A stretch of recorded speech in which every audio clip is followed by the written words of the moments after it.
आज हम सुनेंगे तुलसी माता की कहानी। एक बार शिव ने अपने तेज को समुंदर में फैला दिया था। उससे एक महातेजस्वी बालक ने जन्म लिया। यह बालक आगे चलकर जलंधर के नाम से पराक्रमी दैत्य राजा बना। इसकी राजधानी का नाम जलंधर नगरी था। दैत्य राज कलनेमी की कन्या बिंदा का विवाह जलंधर से हुआ। जलंधर महाराक्षस था। अपनी साता के मध्य में वो चूर हो गया था।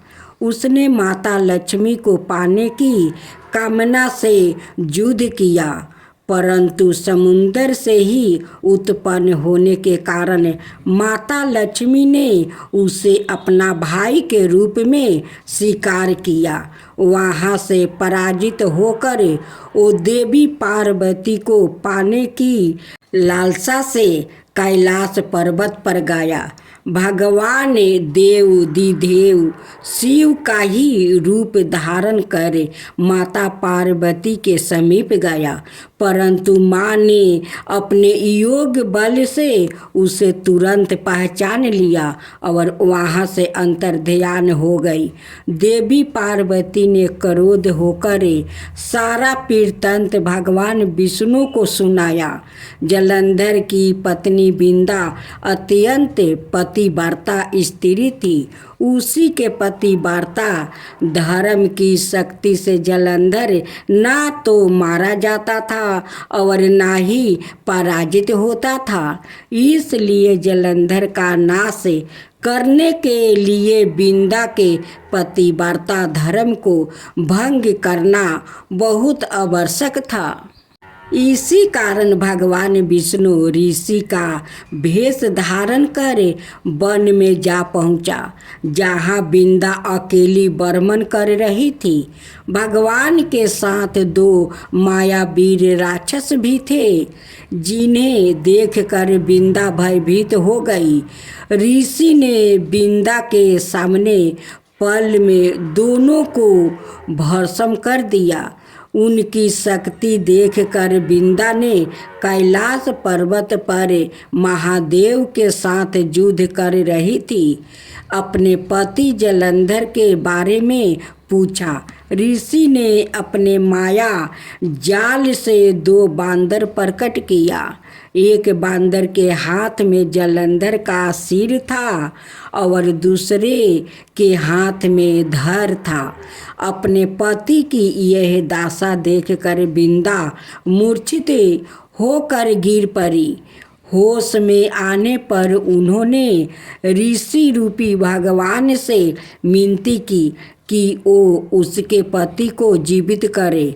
भगवान ने अपनी माया से पुनः जलंधर का सिर धड़ से जोड़ दिया, परंतु सवाए भी वो उसी शरीर में प्रवेश कर गया। बिंदा को इस छल का तनिक भी आभास ना हुआ।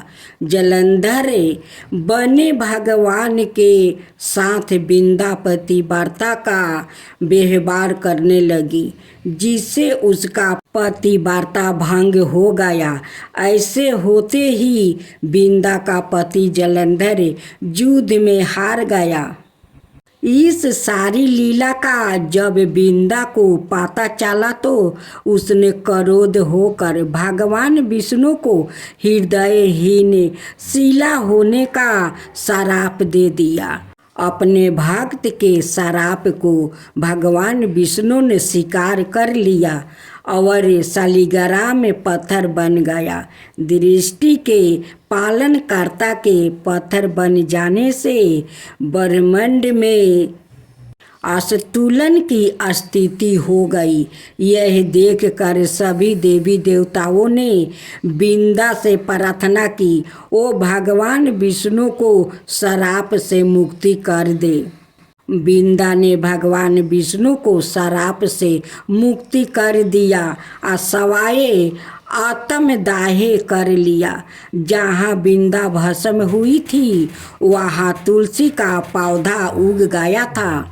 भगवान विष्णु ने बिंदा से कहा, हे बिंदा, तुम अपने सतीव्रता के कारण मुझे लक्ष्मी से भी अधिक प्रिय हो गई हो।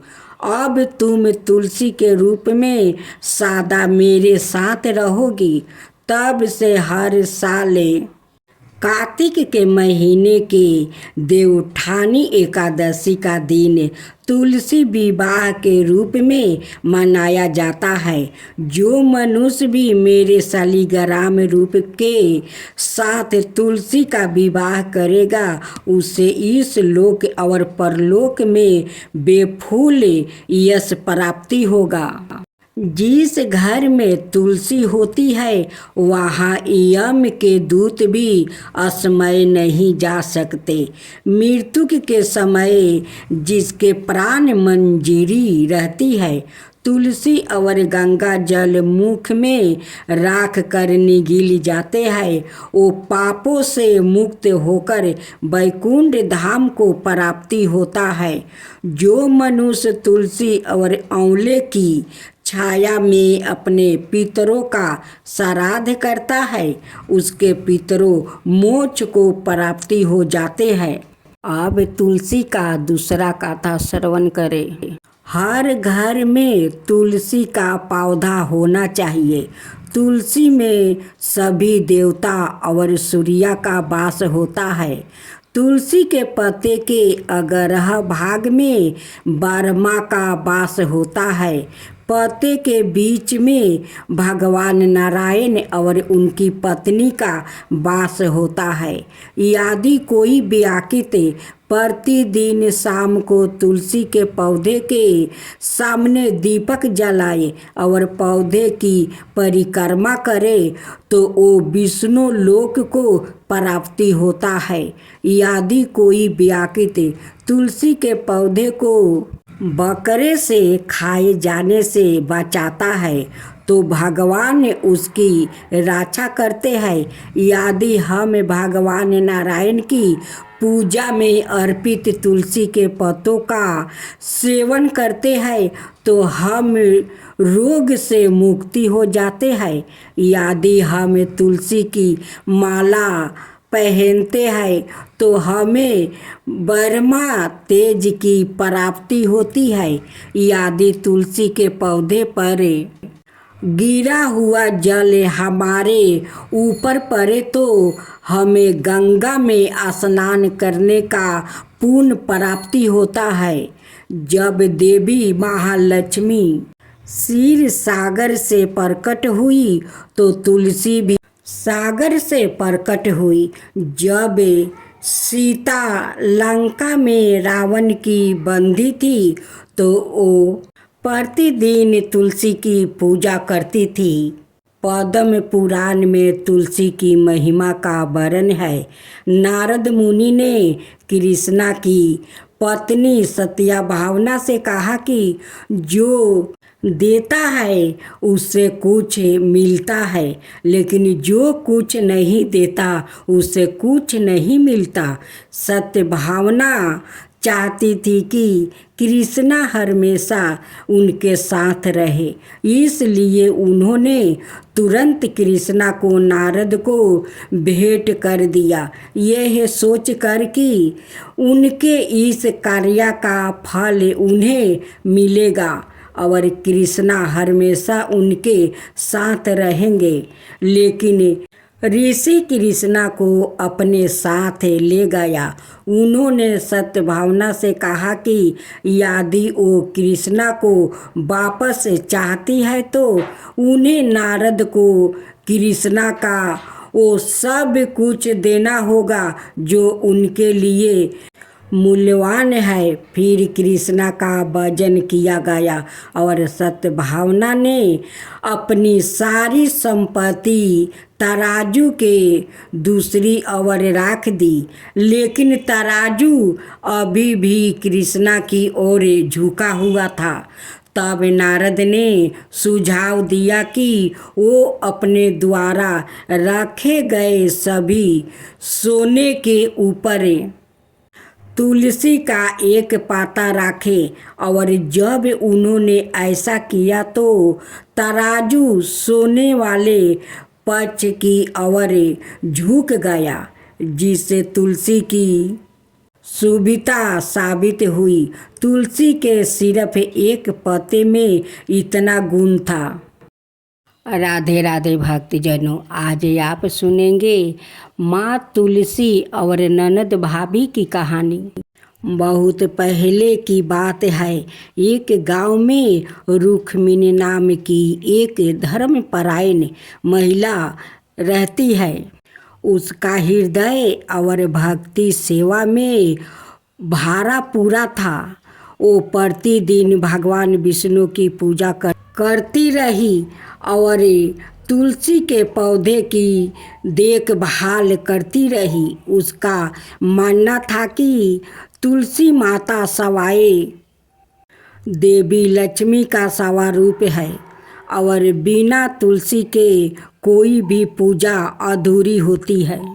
रुक्मिणी के परिवार में उसकी ननद और भाभी भाई की पत्नी भी थी, लेकिन वो दोनों तुलसी की इस गहरी भक्ति से खुश नहीं थी।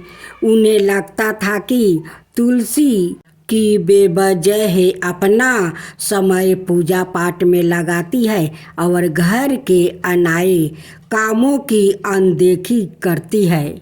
रुक्मिणी के ननद स्वभाव से चंचल और थोड़ी तनिक मिजाज की थी। उसे लगता था कि उसका भाई रुक्मिणी का पति अपनी पत्नी के भक्ति भाव से प्रभावित होकर उसे अधिक प्रेम करता है। यह बात उसे चुभती थी और इसलिए वो रुक्मिणी को नीचा दिखाने का हर संभव प्रयास करती है। भाभी को भी तुलसी से जलन थी। रुक्मिणी की शरारत और भक्ति के कारण गांव में हर कोई उसकी प्रशंसा करता रहा, लेकिन भाभी को यह पसंद नहीं था। वो अक्सर कहती, दिन भर पूजा करने से पेट नहीं भरता। भगवान ने आज तक किसी को खुद आकर खाना खिलाया है। जब रुक्मिणी सुबह सुबह स्नान करके भगवान विष्णु की पूजा में बैठती तो उसकी ननद और भाभी जानबूझकर उसे तंग करने के लिए कोई ना कोई काम निकाल लेती है। कभी कहती, घर की सफाई कर दो वरना सासू माँ नाराज हो जाएगी। कभी कहती, चूल्हे में आग बुझा गई है, तुम ही जाओ और फिर से जलाओ। और कभी कभी तो सीधे ताने मारती, इतनी पूजा करती है फिर भी कोई चमत्कार क्यों नहीं होता है। रुक्मिणी भक्ति को नहीं छोड़ा। भगवान विष्णु अपनी भक्तों की प्रतीक्षा अवश्य लेते हैं और यही उन्होंने रुक्मिणी के साथ भी किया। एक दिन जब रुक्मिणी पूजा कर रही थी तब उसकी ननद और भाभी ने एक योजना बनाई। उन्होंने रुक्मिणी के तुलसी के पौधे को उखाड़ने का प्रयास किया। उनका विचार था कि यदि तुलसी का पौधा ही नहीं रहेगा तो वो पूजा कैसे करेगी। जब रुक्मिणी घर के काम में व्यस्त थी तब उसकी ननद और भाभी ने मिलकर तुलसी के पौधे को जड़ से उखाड़ दिया और उसे पास के नदी में बहा दिया। जब रुक्मिणी वापस आई और देखी तो उसका तुलसी का पौधा गायब है तो उसकी आंखों से आंसू बहने लगा। उसने निश्चित भाव से भगवान विष्णु का स्मरण किया और कहा, हे प्रभु, अगर मेरी भक्ति सच्ची है तो मेरी तुलसी माता फिर से प्रकट हो जाए। उसकी पुकार सुनते ही एक चमत्कार हुआ। जहाँ तुलसी का पौधा था वही एक और सुंदर हरा भरा तुलसी का पौधा प्रकट हो गया। लेकिन यह कोई साधारण पौधा नहीं था। इसमें से दिव्या प्रकाश निकल रहा था और इसकी सुगंध पूरे गांव में फैल गई। जब ननद और भाभी ने यह चमत्कार देखा तो आश्चर्यचकित रह गई। उन्हें अपनी गलती का एहसास हुआ और वो तुलसी के चरणों में गिरकर रोने लगी। भाभी बोली, हमने तुम्हारी भक्ति की प्रतीक्षा लेने की भूल की, हमें क्षमा कर दो। ननद ने भी भाभी को कहा, अब हमें समझ में आ गया कि सच्ची भक्ति कितनी महान होती है। तुलसी ने उन्हें क्षमा कर दिया और उन्हें समझाया कि ईश्वर की भक्ति सच्चे हृदय से करनी चाहिए। कोई भी कितना भी बाधा डाले, लेकिन यदि भक्ति पर विश्वास होना चाहिए, भगवान सवाए उसकी रक्षा करते हैं। उस दिन से भाभी और ननद भी तुलसी माता की पूजा करने लगी और उन्होंने अपना व्यवहार बदल लिया। तुलसी माता की महिमा। इसके बाद पूरे गांव में तुलसी माता की महिमा गूंजने लगी। लोग तुलसी के पौधे को पूजने लगे और उन्हें विश्वास हो गया कि भगवान विष्णु के साथ साथ तुलसी माता का भी पूजन करना आवश्यक है।